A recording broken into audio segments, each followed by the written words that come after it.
Assalamualaikum warahmatullahi wabarakatuh. Senang sekali rasanya saya Desi Triana menjumpai para Tribuners dimanapun ya berada dalam program Bincang Kota. Nah, spesial sekali kali ini karena di antara host-host pria itu yang selalu mengisi Bincang Kota, saya ditugaskan hari ini untuk langsung menyapa para Tribuners dimanapun berada. Tentunya ini disiarkan langsung melalui dua platform Tribun Timur, baik YouTube dan juga Facebook. Seperti yang kalian sudah lihat mungkin di beberapa platform kita, di Instagram juga, kita sudah sounding kira-kira tema apa yang akan menjadi pembahasan hari ini, yakni tentang penurunan dari pasien COVID sendiri di Indonesia dan juga pematuhan dari protokol kesehatan itu sendiri, penerapan protokol kesehatan itu sendiri. Sebelumnya kita ingin mengulas kembali lagi, sudah sekitar 9 bulan lamanya rasanya Indonesia berjibaku dengan adanya pandemi virus corona ini. Tapi di 9 bulan ini ada kabar baik yang menyapa kita bahwa terjadi penurunan yang signifikan atas kasus dari meningkatnya atau menurunnya angka positif COVID-19 itu sendiri yang ada di Indonesia. Spesialnya pada hari ini, kita sudah kehadiran dua narasumber yang akan menjawab bagaimana kira-kira data yang ada di Sulsel. Apakah di Indonesia secara keseluruhan itu salah satu wilayah yang juga ikut menurun adalah Sulsel, ataupun khususnya di Kota Makassar. Langsung saja hadir dua narasumber saya. Hari ini sudah ada Dr. Siti Hairia Bohari SPS, Direktur Utama dari RSUD Sayang Rakyat. Selamat sore, Ibu. Wabarakatuh. Ya, Assalamualaikum warahmatullahi wabarakatuh. Selamat sore, Ibu. Selamat sore. Apa kabarnya hari ini? Alhamdulillah, seperti kita lihat sehat-sehat selalu. Alhamdulillah. Saya lihat ini rasa-rasanya masih di kantor, Bu ya? Iya, masih di kantor nih, kan jam 4. Oh iya, belum pulang, Bu ya? Belum pulang ya, iya. Iya, benar sekali, Bu. Dan mudah-mudahan selalu sehat, Bu ya. Semoga saja, insya Allah itu yang kita inginkan. Ya, tidak hanya sendirian Ibu Dr. Hairia, karena sudah ada juga di sini satu narasumber saya juga, Dr. Arman Bausat SPB SPOT yang merupakan Direktur Rumah Sakit dari DADI Kota Makassar. Selamat sore, Pak. Provinsi Sulawesi Selatan. Provinsi Sulawesi Selatan, lengkap ya. Iya. Ya. Halo, Pak Dr. Arman. Hai, baik. Selamat sore. Assalamualaikum warahmatullahi wabarakatuh. Waalaikumsalam warahmatullahi wabarakatuh. Seperti halnya Ibu Dr. Hairia, saya lihat juga ini Pak Dr. Arman ada di kantor juga nih. Ya, masih ada di kantor darurat ini. Gedung saya lagi direhab, jadi kita berkantor sementara di ruangan yang secukupnya. Ya, secukupnya tapi agak luas tuh. Jadi tetap nyaman ya Pak ya untuk kita berbincang-bincang hari ini terkait Kota Makassar, khususnya penanganan COVID-19 sudah sejauh mana ini? Karena tidak terasa sudah hampir mau 1 tahun Pak kita bergelut dengan pandemi virus corona ini. Nah, dua sosok ini tentunya kita sampaikan juga kepada para Tribuners yang pastinya selalu memantau dan selalu memberikan layanan-layanannya kepada para masyarakat yang ada di Kota Makassar itu sendiri. Tidak usah berlama-lama lagi, setelah saya memperkenalkan kedua sosok ini, saya langsung ingin berbincang-bincang dengan keduanya. Tapi sebelumnya, saya langsung mungkin ke Ibu Dr. Siti Hairia. Ya, silakan. Ya, Ibu, ini sama seperti tema yang kita angkat, terkait penurunan angka kasus positif yang ada di Indonesia. Yang ingin saya tanyakan bahwa apakah di Indonesia secara keseluruhan terjadi penurunan? Apakah di antara salah satu wilayah di Indonesia, Sulawesi Selatan termasuk juga dalam angka tersebut? Bisa langsung dijawab, Bu. Ya, seperti saya mulai dari ini dulu ya, maaf, karena ini kan judulnya situasi COVID terkini, ya, COVID-19. Jadi barangkali saya ingin bercerita dulu mulai dari kasus watch kasus seluruh dunia, ya, dengan urutan negara dan kasus terbanyak itu seluruh dunia. Indonesia kebetulan tidak masuk dalam urutan itu. Jadi ada 10 besar, tapi Indonesia tidak masuk dalam situ. Namun se-Asia Tenggara, Indonesia masuk dalam urutan kedua setelah India. Jadi India yang memenangkan rekor terbanyak sekitar 8.507.754 kasus. Sedangkan Indonesia sendiri 433.836. Jadi 5% dari India. Ya, jadi Indonesia cukup kecil dibandingkan India. Jadi walaupun di Asia Tenggara dia termasuk urutan kedua. Ya, kemudian jumlah kasus di Indonesia ya terkonfirmasi COVID itu sampai dengan 8 November ini adalah 437 kasus 716. Jumlah kematian 14.614 kasus, jadi 3,33%. Sedangkan jumlah kasus yang sembuh kita lihat jauh lebih besar, 368.298 kasus, dalam hal ini 84,14%. Dibanding yang meninggal tadi cuma 3%. Ya. Ya. Sedangkan Sulawesi Selatan per 8 November ini kasusnya 18.760 dan yang sembuh 16.897 dan meninggal 470. Jadi dibanding yang sembuh sangat kecil yang meninggal ya. Kemudian kita lihat kalau secara nasional Indonesia itu terkonfirmasi 437.716 kasus. Yang sembuh 368, 298 kasus dan meninggal 14.614. Ya. Jadi itu secara nasional. Jadi Sulawesi Selatan sendiri ya kita dengar tadi bahwa kasusnya cuma 18.760, sembuh 16.000 dan meninggal. Dan saya ingin laporkan juga khusus Rumah Sakit Sayang Rakyat. Ya, jadi sejak menerima COVID pada 16 Mei 2019, maksud tertinggi kasusnya itu pada bulan Juni. Ya, pada bulan Juni, kemudian dia menurun di bulan Juli, kemudian menurun lagi di Agustus dan meningkat kembali pada September. Ya, saya tidak tahu apa yang menyebabkan meningkat ini, mungkin dari kasus kabupaten-kabupaten yang terkirim.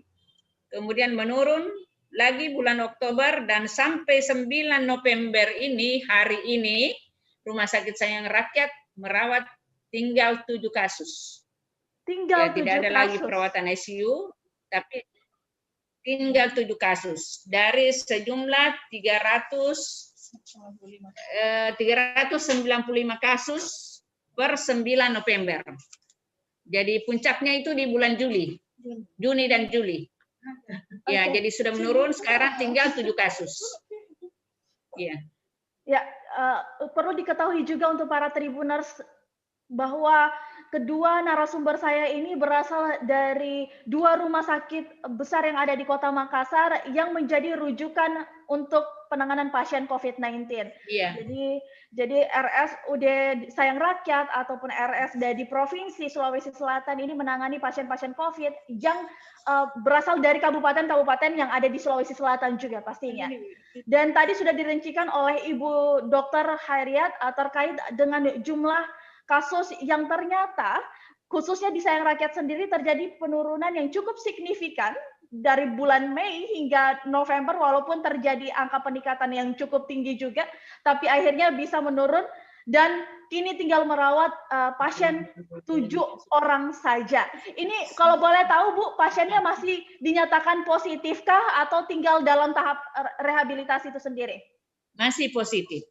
Masih 7 kasus itu masih positif semuanya. Oke, Ya. Baik. Saya ke Pak Dr. Arman dulu. Ya. Oh ya, Pak Dokter mungkin bisa kalau tadi Ibu Hairiat sempat mengkonfirmasikan terkait situasi terkini COVID-19 secara general dan mengerucut sampai ke RSI Rakyat, bagaimana dengan rumah sakit di provinsi? Apakah laporannya mungkin bisa disampaikan kepada para Tribuners? Ya, kasih banyak. Assalamualaikum warahmatullahi wabarakatuh. Kalau kita melihat secara nasional, kasus COVID ini masih tetap meningkat signifikan. Pertama, kalau kita lihat laporan-laporan per harian, itu penambahan jumlah kasus 4.000-an per hari. Ya, artinya masih terjadi peningkatan kasus. Tapi untuk Sulawesi Selatan justru terjadi penurunan kasus COVID. Walaupun penurunan ini kadang-kadang ada sedikit fluktuasi naik turun, tapi secara umum terjadi penurunan kasus dibanding beberapa provinsi-provinsi lain di Indonesia. Nah, untuk kasus COVID di rumah sakit khusus daerah, kebetulan kami memiliki kapasitas tempat tidur awalnya itu 250 bed tempat tidur.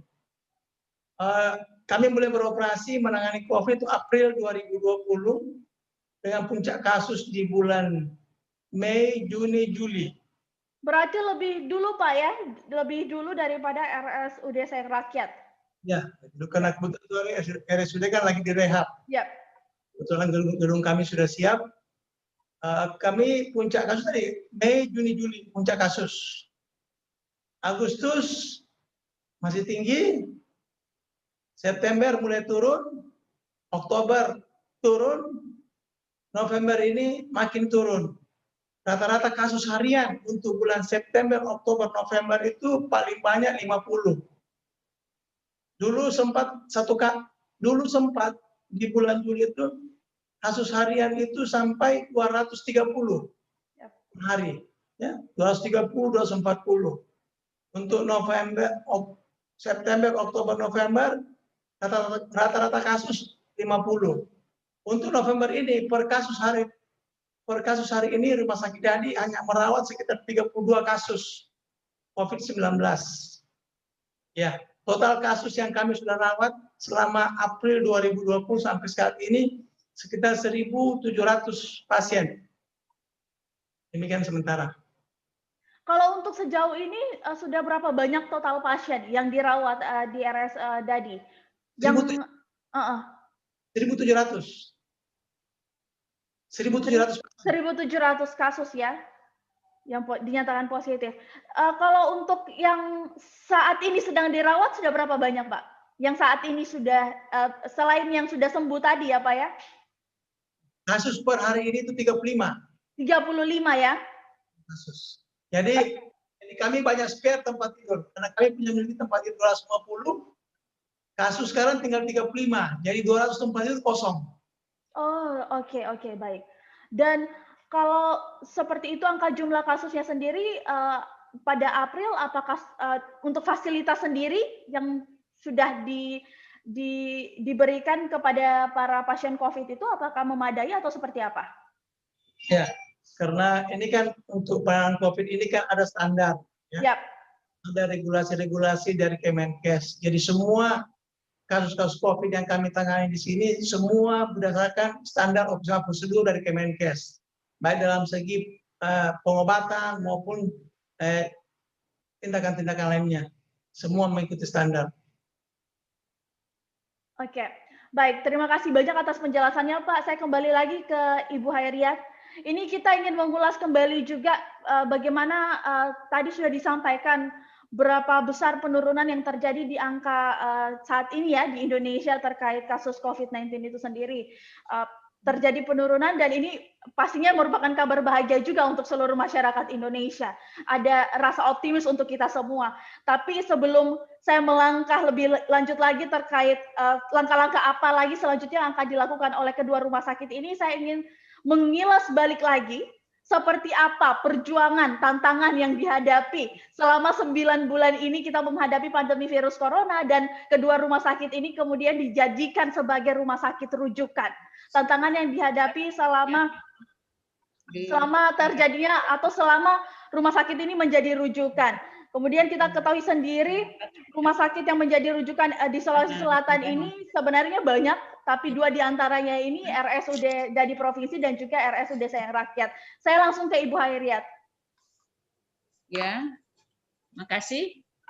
Ya, jadi mengenai perjuangan ya, kita bicara perjuangan sesuai tadi pertanyaan dari hostnya. Jadi perjuangan dari Rumah Sakit Sayang Rakyat sebelum memulai merawat COVID ini ya dari awalnya kami diberi tanggung jawab oleh provinsi, dalam hal ini Pak Gubernur, setelah beberapa kali rapat di Rektorat Unhas oleh beberapa pakar, guru besar Unhas, dan juga beberapa OPD, itu ditetapkan bahwa melihat membeludaknya pasien COVID di Rumah Sakit Rujukan Wahidin dengan Rumah Sakit Unhas, maka ditetapkanlah 2 rumah sakit rujukan harus segera punya fasilitas untuk merawat, dalam hal ini Rumah Sakit Sayang Rakyat dan Rumah Sakit Dadi sebagai rujukan penyangga Wahidin. Jadi mulai di situ kita mulai membangun 26 Maret 2019 setelah melewati tantangan, karena terus terang tidak semua masyarakat Sayang Rakyat menyetujui dan bisa menerima pembangunan ini, termasuk masyarakat sekitar Rumah Sakit Sayang Rakyat. Tapi dalam beberapa pendekatan kami ke RT RW sekitar rumah sakit dan dokter-dokter kami di Sayang Rakyat, sehingga beliau-beliau ini bisa memahami bahwa tujuan mulia kita merawat COVID, membantu masyarakat menyembuhkan dari COVID-19 ini. Jadi kami diberi waktu 2 bulan untuk membangun, merenovasi gedung 3 lantai yang ada di Rumah Sakit Sayang Rakyat. Setelah 2 bulan selesai, tanggal 11 Mei diresmikan oleh Bapak Gubernur sendiri, seperti ada dalam slide. 11 Mei 2019 diresmikan oleh Pak Gubernur dalam kapasitas 108 tempat tidur, lantai yang akhirnya menjadi 98 tempat tidur karena kita mengubah beberapa kamar menjadi 1 pemulasaran jenazah dan kemudian 2 kamar untuk menjadi ruang ganti APD. Jadi, Ibu Dokter, saya potong dulu sejenak. Saya sempat mendengar bahwa ternyata ada juga tantangan menghadapi masyarakat setempat yang tinggal di bagian dari RSUD Sayang Rakyat itu sendiri. Kalau boleh tahu mungkin langkah pendekatan yang dilakukan kepada masyarakat yang menolak ini, selain dengan pendekatan RT RW-nya melakukan sosialisasi, berapa lama proses itu? Apakah dibutuhkan waktu sampai berbulan-bulan atau seperti apa? Tidak juga. Cukup singkat. Cukup singkat. Jadi kan pendekatan barangkali tidak cukup 1 minggu ya, 2 hari, 3 hari. Kami mengundang untuk bertemu dan beliau datang sendiri, mengutarakan keberatannya, kemudian kami menjelaskan bahwa ini tidak akan terkonfirmasi COVID ke masyarakat sekitar. Melihat itu gedungnya kita sudah fasilitasi dengan tempat-tempat supaya kuman COVID ini tidak keluar. Jangankan keluar, pada pasien di sebelahnya kita harapkan tidak menulari karena kita sudah rancang sebaik mungkin memakai filter-filter seperti gambar dalam slide itu kita lihat pakai pakai sekat ya, sekat dari akrilik, kemudian pakai horden. Jadi kita tahu bahwa penularan COVID ini kan melalui mata, hidung dan mulut. Jadi walaupun bersin atau apa itu tidak akan ke sebelah ya, tidak menularkan ke sebelah karena kita sudah perhitungkan matang. Melalui konsultasi ke dokter ahli dan lain sebagainya sudah dirancang sedemikian rupa supaya kuman ini tidak menyeberang keluar, apalagi mau menyeberang ke pekarangan perumahan itu tidak akan karena kita sudah rancang sedemikian. Jadi kami sudah memberikan wejangan, artinya bahwa kuman ini insya Allah tidak akan menyeberang ke perumahan dan lain sebagainya. Dan toh kalau ada yang terkonfirmasi COVID di perumahan itu, mungkin dia kena di luar pada saat mereka jalan, pada saat mereka ke mall, Dan kami menganjurkan mengikuti protokol kesehatan, selalu memakai masker, cuci tangan, dan selalu menjaga jarak di tempat keramaian. Oke, dan setelah proses sosialisasi itu, walaupun dilakukan hanya dalam waktu 3 hari, langsung diberikan atau langsung diadakan ya Bu ya, penambahan fasilitas untuk penanganan COVID-19? Ya, jadi sosialisasi itu sebelum gedung terbangun, tapi kita sudah ada rancangannya ya, sudah ada rancangannya sambil jalan ya. Kita katakan bahwa model bangunannya seperti ini dan setiap ruangan memakai HEPA filter, artinya menjaring udara keluar. Jadi pada saat udara keluar dari ruangan itu memakai penjaring namanya HEPA filter, itu udaranya sudah bersih keluar. Luar ruangan itu sudah bersih. Jadi tidak ada kuman lagi, ya. Oke, ini saya lihat juga di PowerPoint yang sudah disediakan, mulai dari kunjungan gubernur, bisa dijelaskan Bu ini prosesnya seperti apa setelah adanya sosialisasi itu dengan masyarakat? Ya, jadi pada saat menjelang pembangunan ini kita hampir tiap hari rapat. Jadi pada rapat penentuan siapa yang kontraktornya melaksanakan, siapa perencananya dan lain sebagainya, itu kita bertemu beberapa instansi semua, dan dari awal kami minta pendampingan dari BPKP, Inspektorat, PU, dan Kejaksaan. Jadi untuk mengawal pembangunan ini sedapat mungkin istilahnya pembangunannya akuntabel dan transparan. Jadi dari awal kita pengawalan semua itu, dan alhamdulillah keempat instansi ini bersedia dengan ikhlas selalu hadir di Sayang Rakyat, terutama dari BPKP, PU, dengan Inspektorat itu tiap hari Mbak berada berkantor di Sayang Rakyat mengawal pembangunan ini. Jadi Pak Gubernur pun dalam pembangunan ini tiap minggu datang mengontrol kapan selesainya bangunan ini. Karena pasien sudah mendesak harus dirawat di 2 rumah sakit ini. Artinya Wahidin dengan UNHAS sudah kewalahan waktu itu ya, lagi banyak-banyaknya pasien penderita. Iya.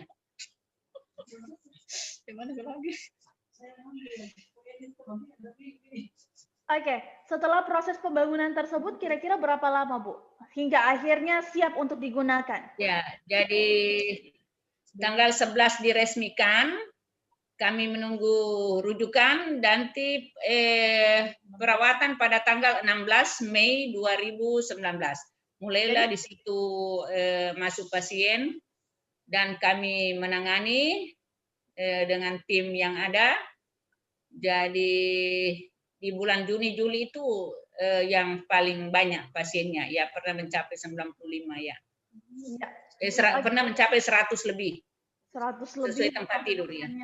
Ya, kalau boleh tahu dari RS Dadi sendiri setelah mengetahui informasi dari Pak Gubernur bahwa ini akan dijadikan rujukan, langkah apa yang dilakukan?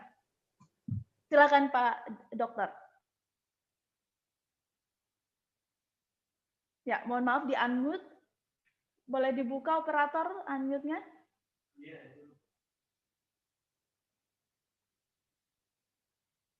Halo, Pak Dokter Arman.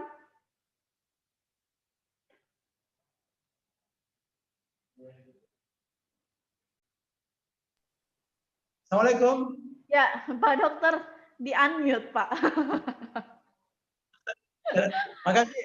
Assalamualaikum. Ya. Waalaikumsalam. Dengan Rumah Sakit Sayang Rakyat ya, Pak Gubernur ini yang memang kita punya pimpinan yang kasihan mondar-mandir pada waktu itu awal-awal untuk mencari ruang isolasi. Itulah yang kenapa? Karena pada awal-awal COVID, semua rumah sakit ketakutan menangani COVID. Sehingga hampir semua pasien dikirim ke Wahidin. Terjadilah tumpukan pasien yang sangat berlebihan di Wahidin karena semua rumah sakit lain takut melayani COVID. Akibatnya apa? Pak Gubernur yang mencari ruangan rumah sakit yang bisa menangani COVID. Dan akhirnya kebetulan di tempat kami ada ruangan 3 lantai yang cukup besar. Memang itu beliau sudah belum menentukan ini segera difungsikan untuk COVID. Itu di bulan Maret akhir. April kami sudah menangani. Nah, persoalan yang timbul sama dengan saya kira rumah sakit saya rakyat, cuman persoalan masyarakat tidak ada kami dapat. Kami cuma dapat persoalan dari internal kami. Hampir semua SDM kami itu ketakutan awalnya, sangat-sangat takut, ya, karena melihat dampak COVID yang di berita-berita itu yang meninggal itu mereka ketakutan.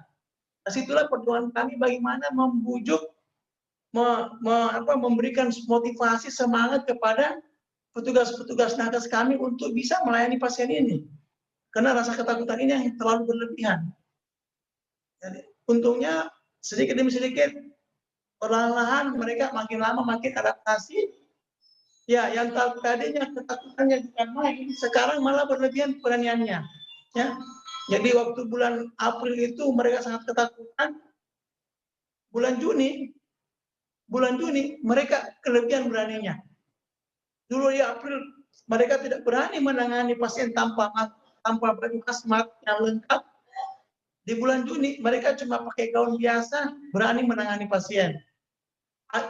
Jadi kami itu Rumah Sakit Dadi itu budaya COVID di bulan Juni sudah terbentuk. Orang-orang yang tadinya pada takut karena melihat kondisi ternyata dengan protokol kesehatan dilaksanakan dengan baik, itu ternyata aman buat mereka. Mereka mengikuti protokol kesehatan yang benar. Bagaimana caranya masuk di ruang perawatan, bagaimana bertemu dengan keluarga pasien, mereka sudah tahu semua. Sehingga kasus-kasus COVID untuk petugas kami itu sangat kurang. Dan hampir tidak pernah ada kasus COVID yang membawa bencana besar buat petugas kami. Memang ada petugas kami yang positif, tapi keluhannya cuma paling ya hilang penciuman, pilek 2-3 hari habis itu sembuh. Jadi itulah perjuangan yang awalnya berat, tapi akhirnya menjadi sangat ringan sampai saat ini. Makasih. Oke Pak, kalau terkait dari fasilitas sendiri, apakah kalau tadi RSUD Sayang Rakyat langsung melengkapkan sederet fasilitas untuk penanganan COVID-19, apakah dari RS dari sendiri yang provinsi melakukan hal demikian? Tidak, karena kebetulan di rumah sakit kami ada gedung 3 lantai, itu ya memang sempat kami rehab di 2019. Kami rehab bukan merehab karena ada COVID, kami memang sudah rencana untuk difungsikan ke depan gedung ini. Nah, di 2020 tiba-tiba ada COVID. Nah, akhirnya gedung yang tadinya yang sudah siap ini difungsikan langsung otomatis. Makanya kami lebih duluan operasional dibanding Sayang Rakyat, karena kami tidak butuh waktu merehab gedung. Berarti tidak ada penambahan fasilitas Pak ya, langsung digunakan gedung yang sebelumnya sudah direhabilitasi, ternyata dimanfaatkan untuk penanganan COVID. Kapasitas sendiri Pak, pernah membludak? Ya, kami pertama menyiapkan kapasitas 200 tempat tidur. Dan sempat membludak, dan kami terakhir mendapat arahan dari pimpinan kami untuk menjadi rujukan ibu hamil. Karena hampir semua rumah sakit bersalin menolak pasien COVID. Akhirnya rumah sakit kami ditunjuk lagi oleh gubernur untuk menjadi rujukan ibu hamil untuk COVID. Sehingga kami menambah kapasitas tempat tidur dari 200 menjadi 250. Dan kami pernah membludak sampai 235.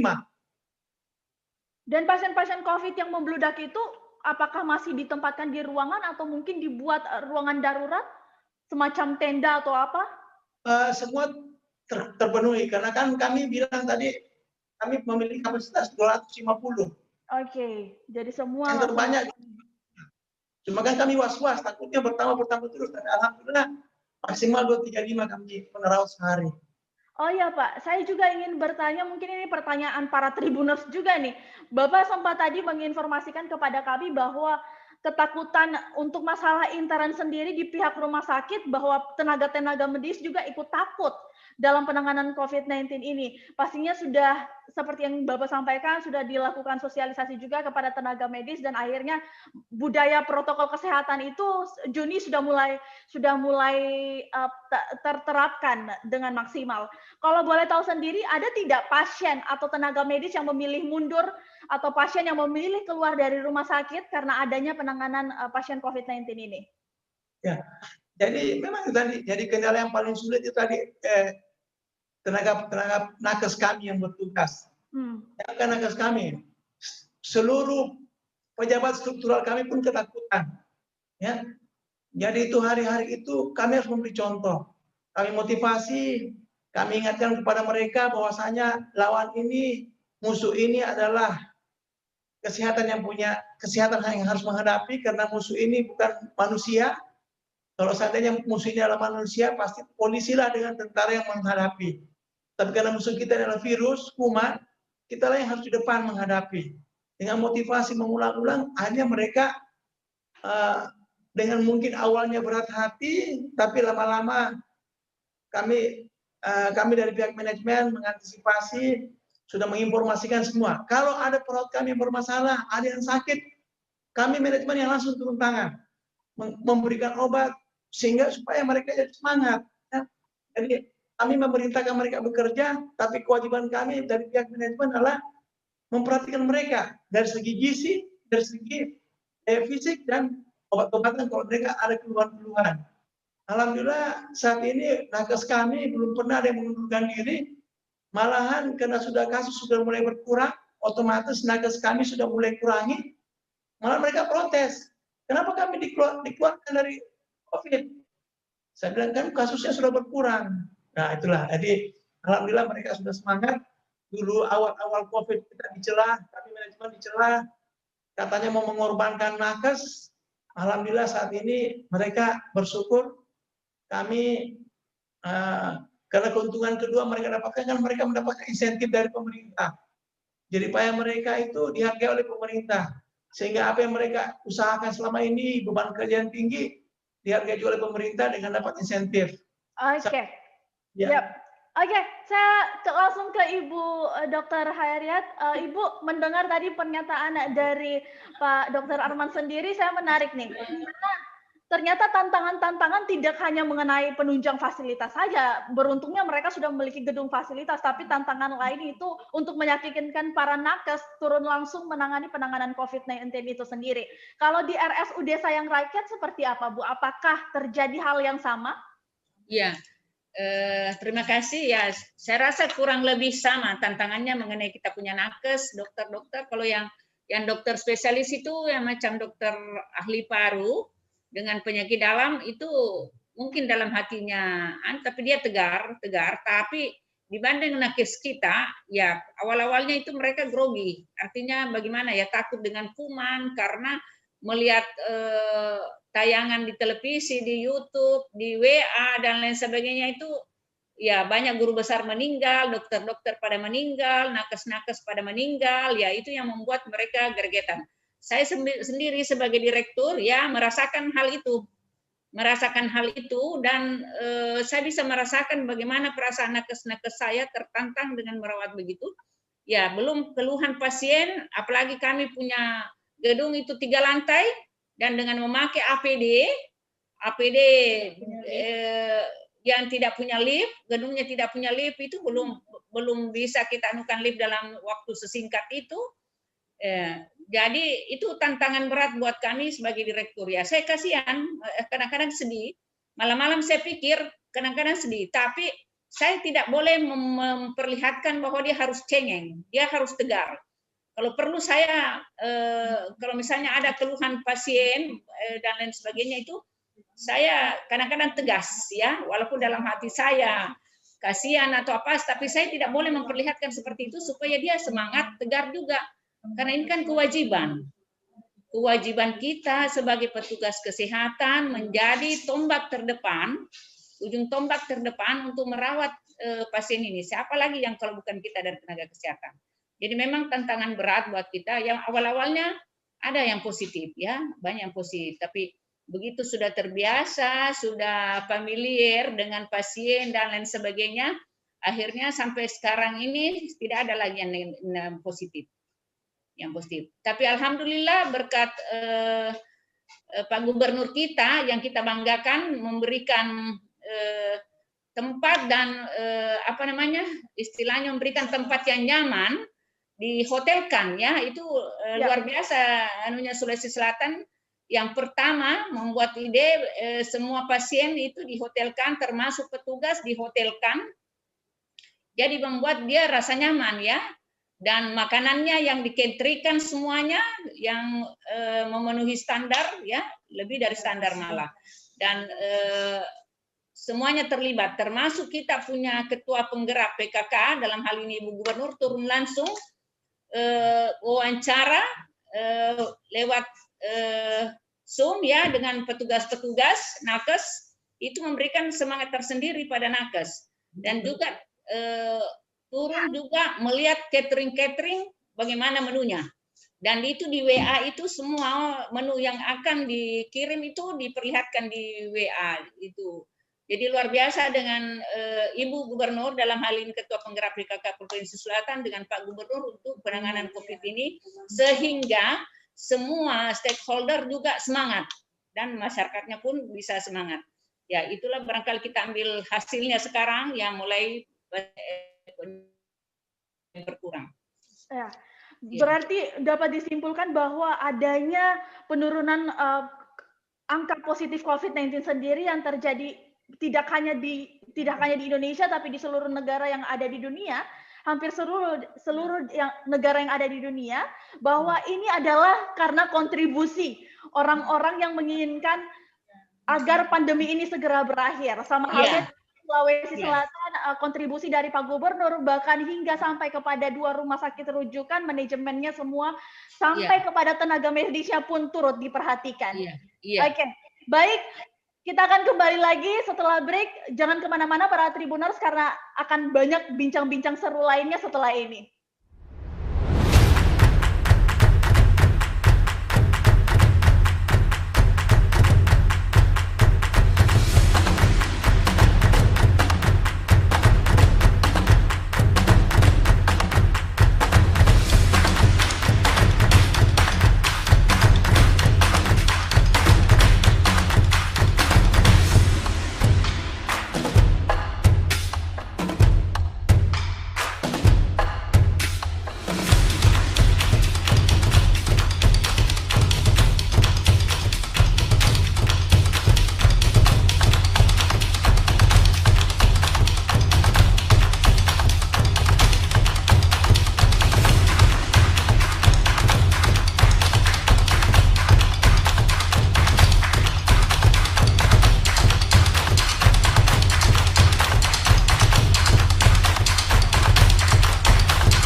Kalau Anda berada pada satu ruangan dengan jarak yang dekat, maka Anda tidak boleh melepas masker atau menggunakan masker yang tidak sesuai dengan ketentuan.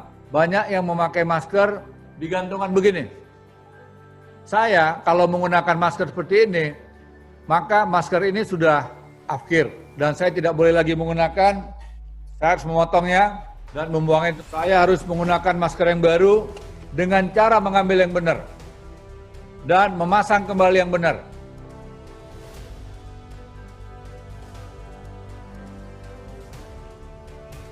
Ketika saya melepas masker, maka saya harus menggunakan yang benar. Beri contoh. Contoh suri teladan. Kita harus bisa menjadi contoh. Kita sudah disiplin saja, belum tentu kita aman dari COVID. Apalagi kalau kita mengabaikan protokol kesehatan. Jangan berkerumun, jangan salaman, jangan berdekatan, jangan lupa makan yang bergizi, jangan lupa pakai masker, jangan menyentuh wajah, jangan lupa menjaga jarak, jangan lupa helm sendiri, jangan lupa cuci tangan, jangan lupa cek suhu tubuh, jangan lupa vitamin, jangan lupa berolahraga, jangan meludah sembarangan, jangan lupa hidup sehat, jangan lupa membersihkan tubuh dan ganti baju. Jangan pesimis, jangan lupa berdoa, jangan kehilangan kreativitas, jangan pernah berhenti untuk belajar, jangan mudah menyerah pada keadaan. Mari kita dalam disiplin dan kesadaran kolektif untuk tetap semangat. Kini saatnya beradaptasi menuju tatanan budaya baru.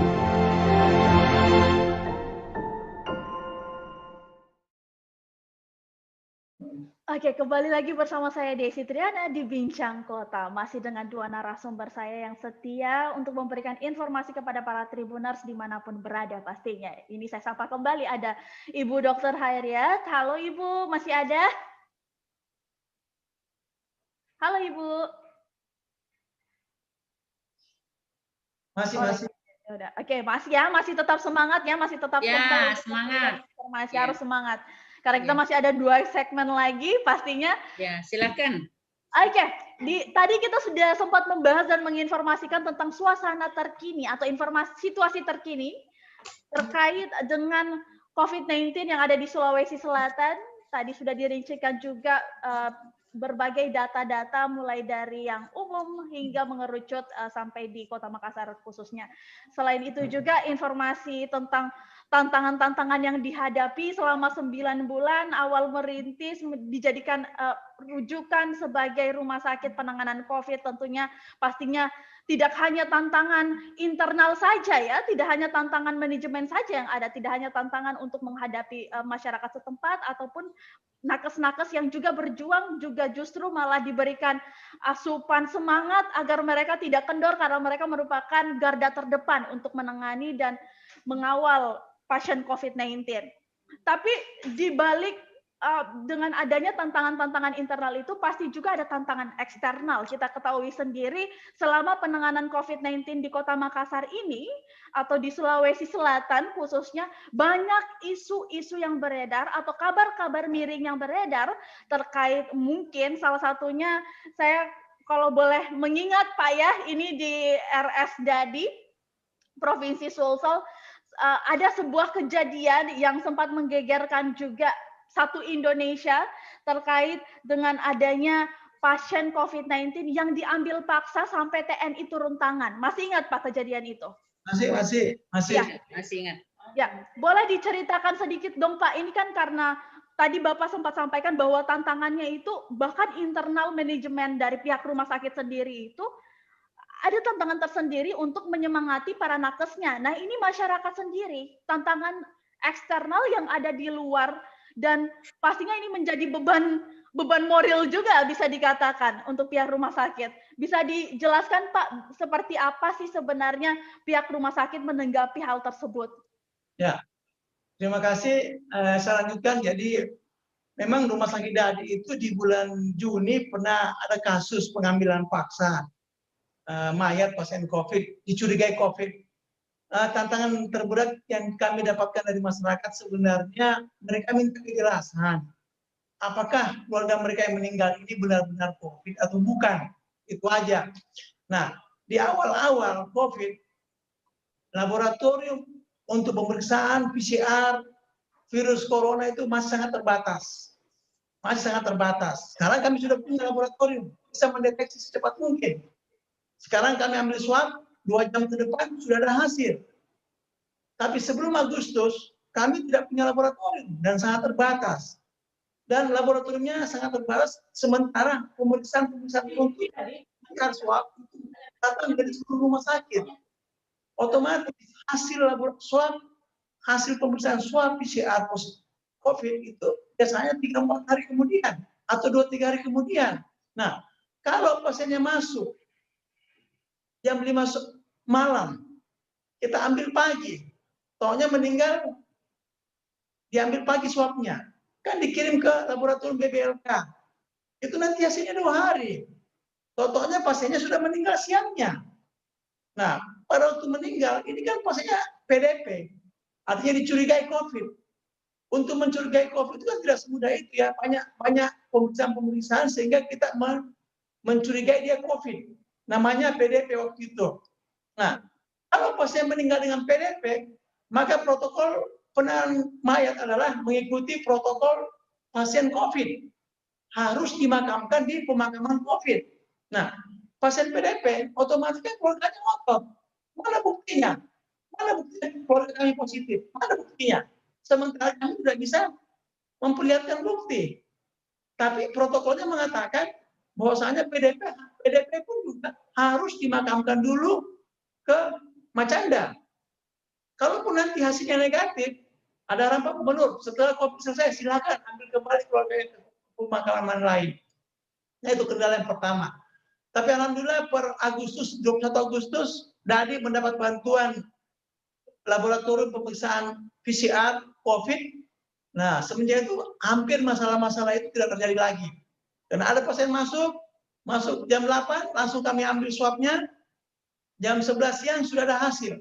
Jadi kalau pasiennya meninggal, sudah ada barang bukti bahwasanya dia positif. Jadi sebenarnya masyarakat itu cuma minta kepastian saja. Minta kepastian. Karena selama ini memang itu lebih banyak kasus PDP dibanding yang positif. Yeah. Contoh kasus misalnya, di Indonesia itu kan kasusnya ratusan ribu. Tapi ternyata contoh di rumah sakit kami merawat 1.700 pasien. Tapi ternyata hampir 50% dari 1.700 itu negatif.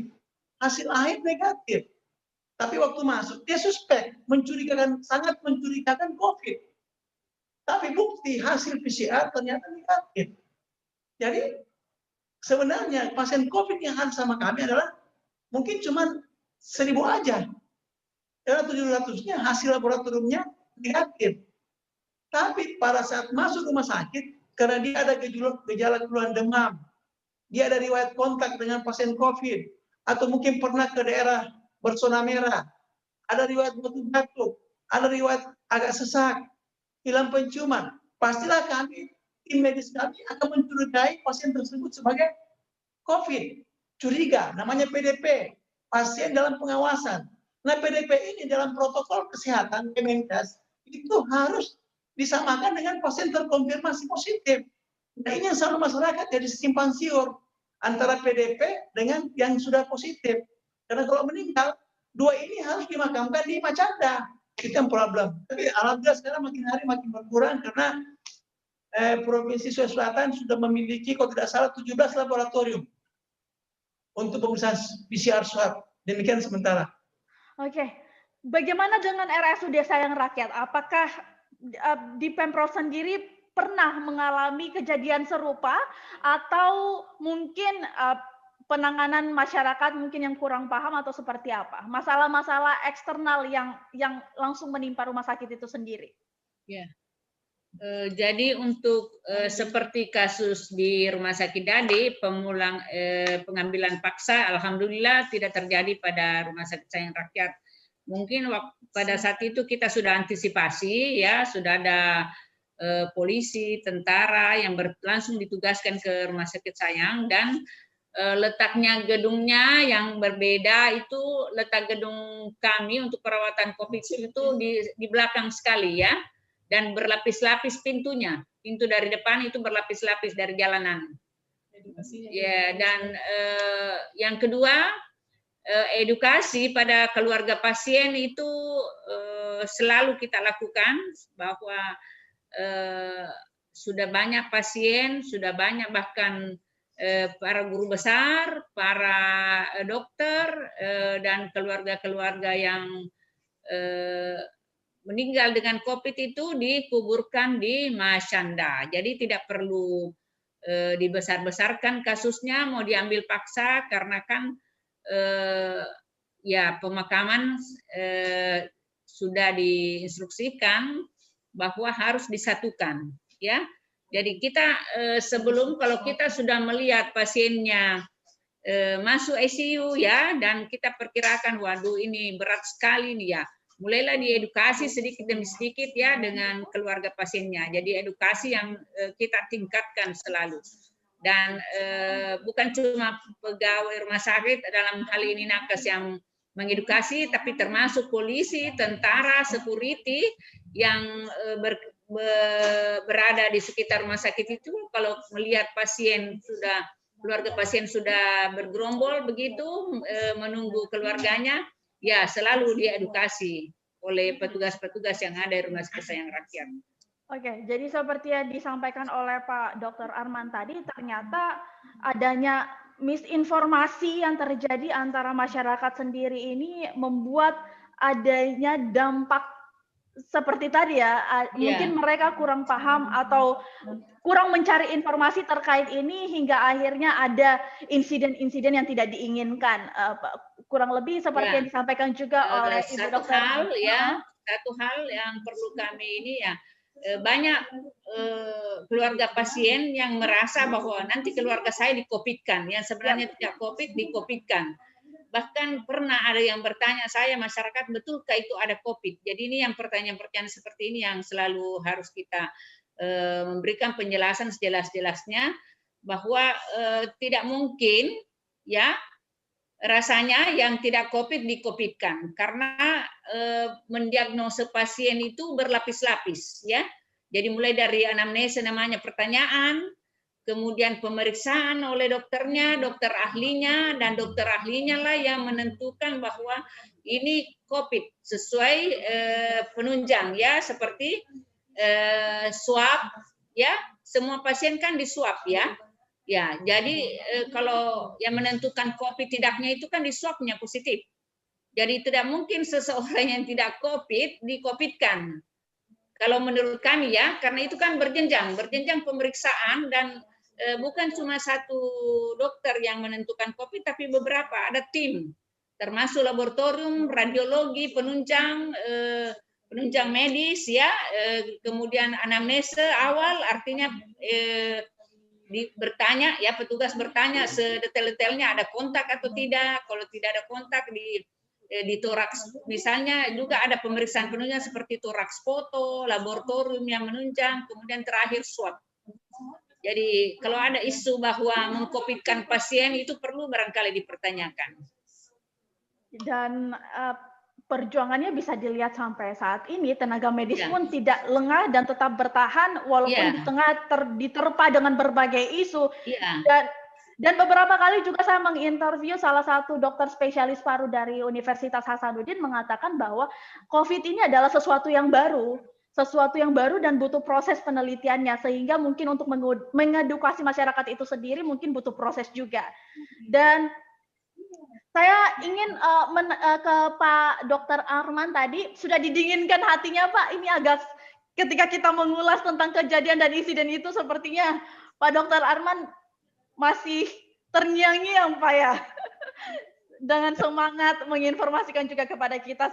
Saya ingin bertanya terkait ini Pak, pada Mei 2020 lalu sebanyak 329 orang pasien yang terpapar virus corona itu tidak dikenakan beban atau biaya dalam hal penanganannya. Ini informasi kami dapatkan yang terbit juga di Tribun Timur melalui pernyataan dari Kabag Keuangan RS Dadi, Pak Harmin, yang mengatakan para pasien COVID ini ditanggung oleh rumah sakit sebanyak 329 orang. Apakah kita konfirmasi dulu Pak? Ya, benar. Ya. Benar. Benar ya Pak ya? Apakah itu akan terus berlangsung atau hanya pada saat momen itu saja Pak? Ya, jadi semua pasien COVID itu dibiayai oleh pemerintah pusat. Jadi kami memang diwajibkan memberikan layanan kepada seluruh pasien COVID, warga negara apapun juga dia, termasuk warga negara asing, dengan memberikan layanan gratis. Semua jenis layanan dari COVID ini akan dibayar oleh pemerintah. Makanya kami sekarang lagi proses mengklaim. Jadi terus terang jujur kami katakan, pasien COVID ini di satu sisi, COVID ini satu sisi menakutkan, tapi di sisi lain juga memberi berkah untuk rumah sakit. Karena pemerintah membayar klaim COVID ini dengan harga yang lumayan baik. Dan itu akan memberikan dampak juga nanti untuk pengembangan rumah sakit ke depannya dalam segi pelayanan, dan dampak untuk nakes-nakes kami akan mendapatkan jasa pelayanan. Ya, itu sampai sekarang Pak ya, untuk di RS dari Provinsi Sulsel sampai sekarang yang berlaku ya Pak ya? Semua. Saya kira ini untuk semua rumah sakit. Tidak boleh dibayarkan. Semua gratis. Oke. Di RSUD Sayang Rakyat sendiri beberapa waktu lalu saya sempat menginterview Pak Sarif Sitepu yang merupakan Kepala Biro dari Kompas TV Makassar, dan dia sempat terkonfirmasi positif COVID-19 dan spesialnya juga dirawat di RSUD Sayang Rakyat pemerintah Provinsi Sulsel. Dan seperti yang saya interview juga, Pak Sarif Sitepu sempat memberikan testimoninya terkait penanganan dari pelayanan yang ada di RSUD Sayang Rakyat. Dia dirawat dengan dokter-dokter yang baik, tenaga medis yang sabar dan juga baik, dan juga gratis. Iya. Ya. Makasih. Boleh saya konfirmasi ulang kepada direkturnya? Ya, jadi bukan cuma satu orang yang memberikan pujian pada perawatan Rumah Sakit Sayang Rakyat, tapi ada beberapa, ya, termasuk ada profesor 2 yang memberikan testimoni pada kami, dan itu kami simpan sebagai kenangan yang indah untuk Sayang Rakyat. Jadi awal-awalnya memang pelayanan ya agak karena mungkin baru adaptasi ya, tapi setelah selesai adaptasi ya semua memberikan testimoni yang baik, dan alhamdulillah juga beberapa WA masuk ke HP saya karena kadang-kadang saya video call langsung pada pasien, dan kebetulan di ruang direktur itu ada TV dan kami monitoring pasien lewat CCTV, jadi kadang-kadang kami bicara langsung sama pasien, dan alhamdulillah dengan dengan rendah hati saya mengatakan bahwa terima kasih kepada pasien-pasien yang sudah memberikan testimoni yang baik, yang indah buat kami, dan itu menjadi penyemangat pada nakes-nakes kami untuk merawat lebih baik lagi, ya. Bahkan ada yang menitip uang tanpa nama, jadi itu juga susah dikembalikan ya. Dia menitip uang tanpa nama dengan ucapan terima kasih. Ya, saya tidak melihat berapa jumlahnya, tapi dia mengatakan kalau nakes-nakes, petugas-petugas rumah sakit tidak ingin mengambilnya, ya silakan dimasukkan di panti asuhan atau di masjid-masjid. Dan alhamdulillah itu kita lakukan. Ya, jadi itulah salah satu apresiasi pasien pada kami. Ya, alhamdulillah. Di balik rentetan banyaknya peristiwa yang terjadi, ternyata banyak sekali hikmah yang juga diambil oleh para tenaga medis yang berperan untuk penanganan COVID-19 itu sendiri, khususnya yang ada di Rumah Sakit di Provinsi Sulsel dan juga Rumah Sakit Sayang Rakyat Provinsi Sulsel. So, buat kalian para Tribuners, jangan kemana-mana, kita akan kembali setelah jeda iklan berikut ini.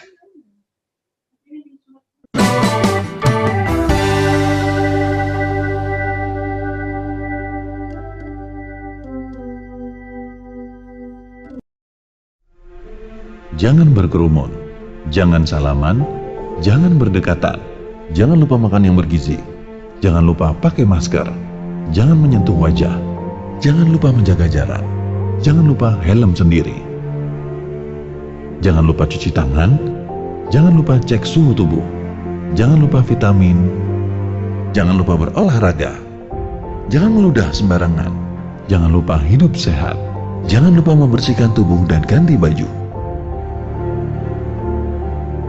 Jangan pesimis, jangan lupa berdoa, jangan kehilangan kreativitas, jangan pernah berhenti untuk belajar, jangan mudah menyerah pada keadaan. Mari kita galang disiplin dan kesadaran kolektif untuk tetap semangat. Kini saatnya beradaptasi menuju tatanan budaya baru.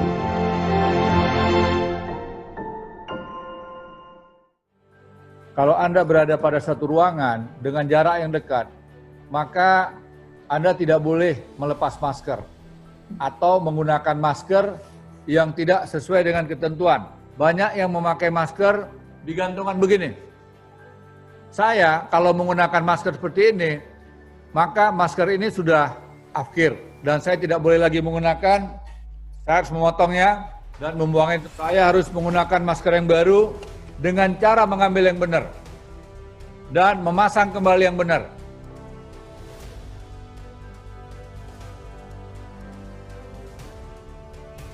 Ketika saya melepas masker, maka saya harus menggunakan yang benar. Beri contoh. Contoh suri teladan. Kita harus bisa menjadi contoh. Kita sudah disiplin saja, belum tentu kita aman dari COVID. Apalagi kalau kita mengabaikan protokol kesehatan.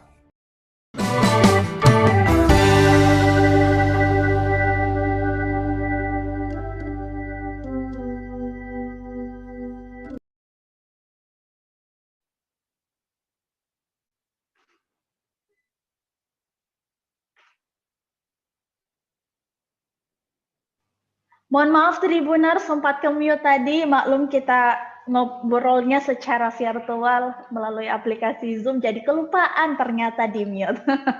Oke, kembali lagi bersama saya Desi di Bincang Kota, pastinya masih bersama saya dan juga kedua narasumber saya yang hebat-hebat, yang sudah berjibaku dengan penanganan COVID selama berbulan-bulan dan sampai saat ini masih terus semangat memberikan informasi kepada Tribuners juga yang ada di rumah.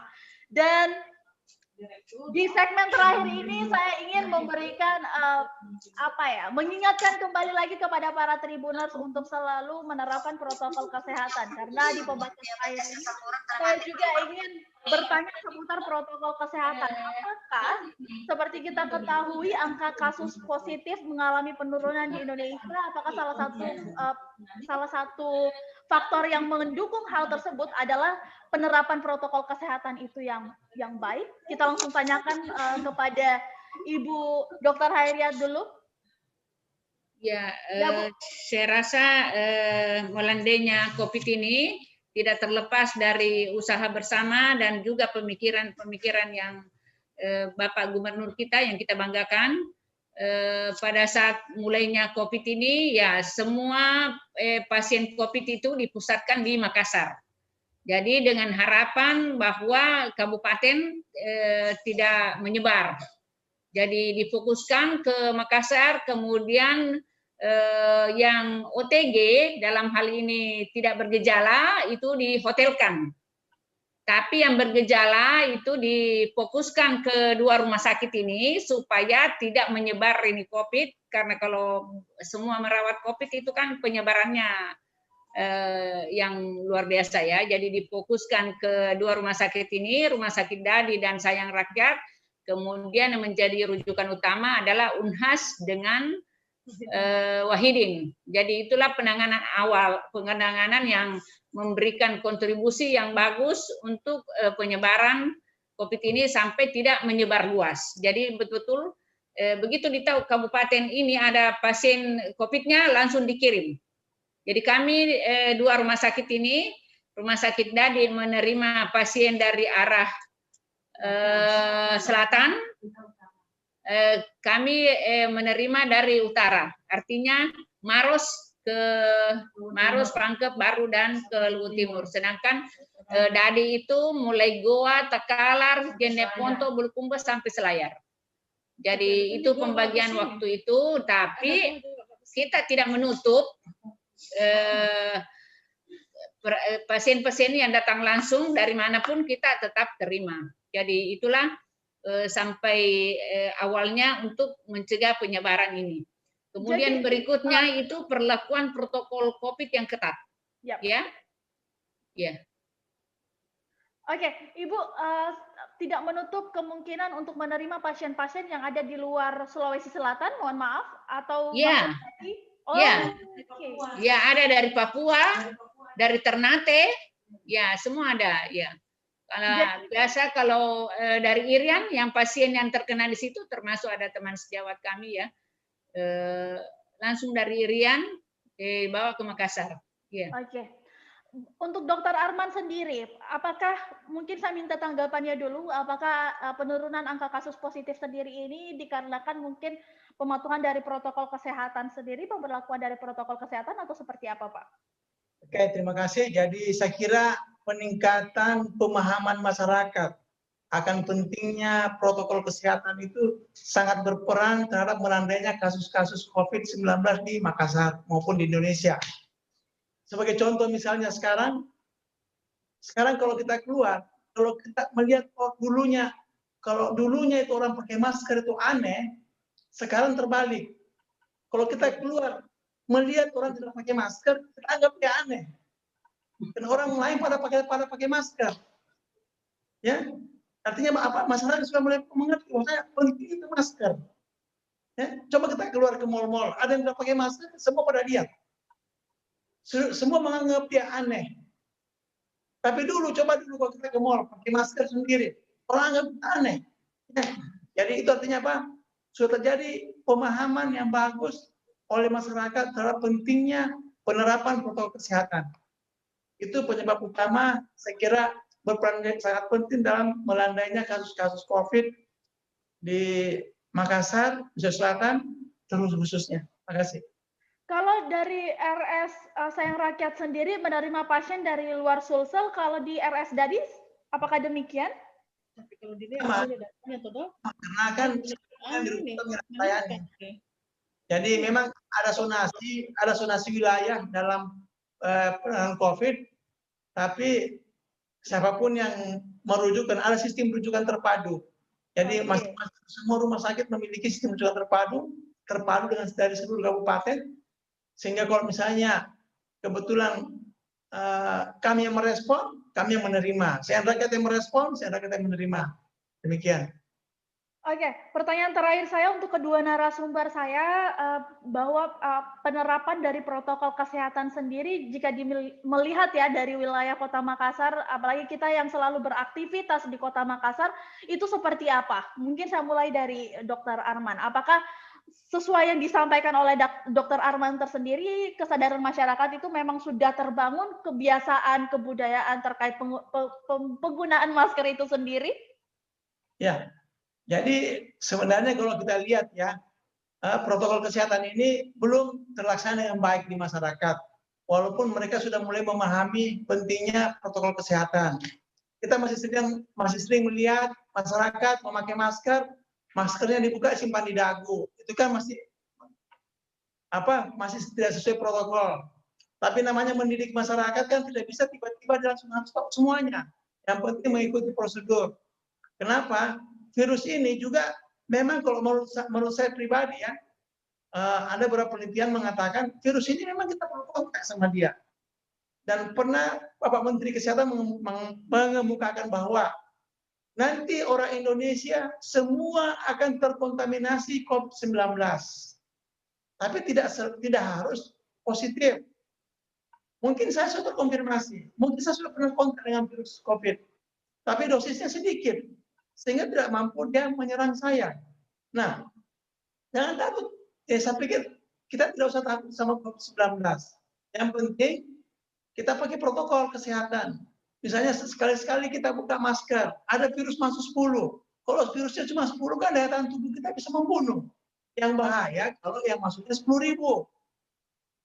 Virusnya masuk 10.000 sehingga daya tahan tubuh kita tidak mampu melawan. Kita perlu kontak dengan virus.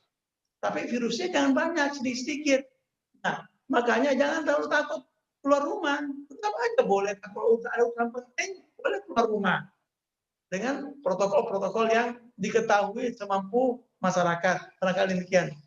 Ya, kalau Ibu Hairiyat sendiri, ini saya sudah sampai berbelit-belit nih bahasanya. Kalau Ibu Dokter sendiri nih, melihat kondisi saat ini, apakah benar masyarakat sudah menerapkan protokol kesehatan yang berlaku? Mungkin dari lingkungan yang ada di Rumah Sakit RSUD Sayang Rakyat. Kalau di lingkungan Rumah Sakit Sayang Rakyat, pegawainya sendiri, ya. Kalau masyarakatnya mungkin yang tinggal di seputaran rumah sakit? Kalau masyarakat, ya saya tidak melihat protokol kesehatan yang maksimal. Ya, kadang-kadang kita sudah membagikan masker, tapi maskernya ditaruh di kantong atau ditaruh di dagu. Ya, seperti di pasar-pasar, beberapa kali kami sudah membagikan masker. Begitu kami lewat, misalnya mau belanja atau apa, tetap tidak pakai masker. Ya, dan satu hal bahwa masyarakat kota juga seperti itu. Tadi malam saya menghadiri pesta pernikahan, tapi bukan di gedungnya, dia pakai di jalanan. Pada saat kita masuk, disuruh cuci tangan, pakai sanitizer, tapi begitu kita masuk, hampir barangkali 70% tidak pakai masker dan berdesak-desakan. Jadi saya pikir untuk apa di depan pakai cuci tangan, tapi begitu kita masuk tidak ada protokol kesehatan lagi. Jadi ini barangkali yang perlu tetap kita antisipasi. Sepulang dari pesta saya merasa bahwa saya tunggu-tunggu mudah-mudahan tidak ada klaster COVID di daerah itu. Ya, mudah-mudahan saja tidak ada. Oke. Ya. Kita sudah mendengar terjadi penurunan juga di Indonesia, Sulawesi Selatan, Kota Makassar, dan ini merupakan informasi yang sangat-sangat menggembirakan untuk kita semua, tenaga medis, masyarakat. Kira-kira prediksi dari dua narasumber saya ini untuk kedepannya, apakah kita akan tetap seperti ini dengan kehidupan seperti ini, dibatasi dengan protokol kesehatan, walaupun ini adalah sesuatu yang baik juga untuk kita, atau akan ada sesuatu yang baru lagi yang bisa kita hadapi, ungkapan-ungkapan optimis yang ingin didengarkan para tribuners terkait dengan pandemi virus corona ini. Silakan Ibu Hairiah dulu, Ibu Dokter. Ya, memang baru-baru ini Bapak Menteri Kesehatan pada tanggal ini ada pernyataan bahkan keputusan Menteri Kesehatan nomor 0107 Menkes 413 2020 tentang pedoman pencegahan pengendalian corona disease 2019. Orang yang akan melakukan perjalanan tidak akan dites, penemuan kasus baru dilakukan di pintu masuk wilayah. Jadi artinya tidak perlu rapid test, tidak perlu swab lagi, dan itu barangkali saya melihat ini belum diperlakukan, dan apakah ini akan diperlakukan saya sendiri was-was ya. Kita memang melihat mungkin virus coronanya sudah landai, tapi harus kita waspada, tetap waspada. Karena kita tidak mengetahui semuanya apakah ini OTG atau tidak. Karena OTG itu kan tidak memberikan gejala. Nanti dikatakan dia OTG kalau swabnya positif, nah tidak semua masyarakat diswab. Ya, jadi itu barangkali kalau saya sebagai direktur rumah sakit yang merawat COVID, sebaiknya tetap kita perlakukan protokol kesehatan dengan ketat.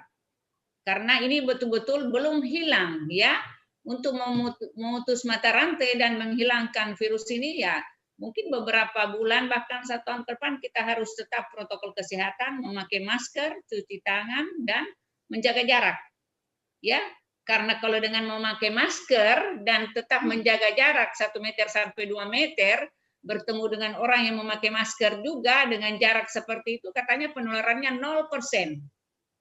Ya, jadi itu mungkin yang perlu kita tetap dan saya melihat masyarakat sekarang sudah menjadi modis, itu maskernya disulam lah, pakai warna-warni, jadi tetap cantik kan? Ya, jadi saya rasa tetap seperti ini. Walaupun tetap menggunakan masker, tapi harus tetap fashionable. Ya. Ya. Bagaimana dengan Dr. Arman sendiri? Kira-kira apakah kita akan tetap atau prediksi ke depannya bakal seperti apa?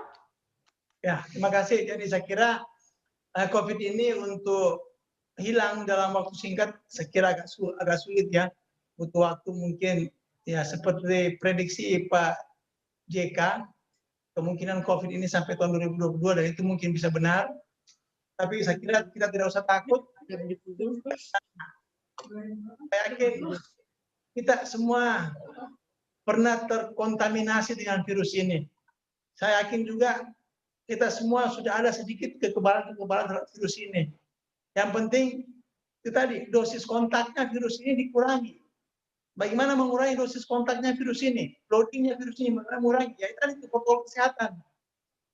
Usahakan pakai masker, cuci tangan, dan menjaga jarak. 3M. Selalu ingat dengan 3M. Ini apa? Kalau kita menjaga itu, walaupun ada virus masuk, tapi mungkin virusnya tidak banyak. Sehingga daya tahan tubuh masih bisa melawan. Ya, daripada kita tinggal di rumah, kan mustahil kita tinggal di rumah 9 bulan. Malah tambah sakit nanti. Ya? Jadi memang perlu kita melatih daya tahan tubuh juga untuk mencari kesenangan, hiburan, ya, mengurangi stres. Saya kira demikian. Oke, sebelum kita closing, saya ingin membacakan dulu sederet komentar yang sudah ramai di YouTube. Ya. Ya. Oke, ini ada Yulia Siregar, semua karena kesadaran sendiri. Ya, halo Yulia Siregar. Kemudian ada Ajay C. Zaini Official. Oh, ini informasi yang saya tidak akan membacakan sesuatu yang bisa menyakitkan saya sendiri. Jadi saya baca saja yang menurut saya ini cocok untuk dibacakan ya para bincang kota, semua tribuners. Kemudian ini ada Arifuddin Usman. Terima kasih untuk para dokter dan tim medis. Jangan kendor untuk terapkan protokol kesehatan. Salam sehat. Kemudian ada Julio 12, tetap semangat, garda terdepan. Ada Feni Arbi, alhamdulillah. Kemudian ada Formaster dari Sulselbar Malang. Terima kasih kepada para dokter dan tim medis telah memperjuangkan kesehatan masyarakat. Ada pula Denny Indrawan, apresiasi yang tinggi kepada para dokter dan tim medis khususnya di RS Sayang Rakyat yang telah berjuang keras melawan COVID-19. Kemudian ada Udin Komarudin berjuang. Wah, pokoknya banyak sekali informasi-informasi, banyak sekali komentar-komentar yang positif, walaupun ada juga beberapa yang negatif, tapi ya itu semua di balik COVID memang selalu ada pro dan kontra.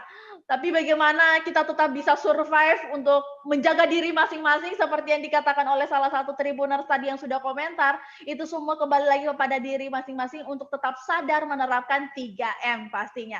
Sekali lagi terima kasih banyak untuk kedua narasumber saya yang sudah menemani saya berbincang-bincang. Mohon maaf bila ada salah-salah kata. Terima kasih banyak untuk Dr. Arman Bausat yang merupakan Direktur Rumah Sakit Dadi Makassar atas waktunya, Pak. Ini sudah saatnya jam pulang. Saya masih sita waktunya 1,5 jam.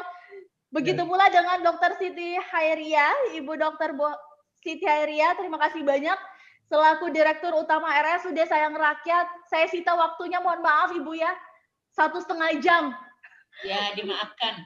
Ya, untuk menginformasikan kepada para Tribuners. Dan sekali lagi terima kasih banyak juga buat para Tribuners dimanapun Anda berada, baik di YouTube, di Facebook yang telah menyaksikan live streaming dari Bincang Kota seri ke-14 ini. Mudah-mudahan kalian tetap sehat selalu, tetap sehat juga untuk para tenaga medis di 2 RS rujukan utama yang ada di Sulawesi Selatan pastinya.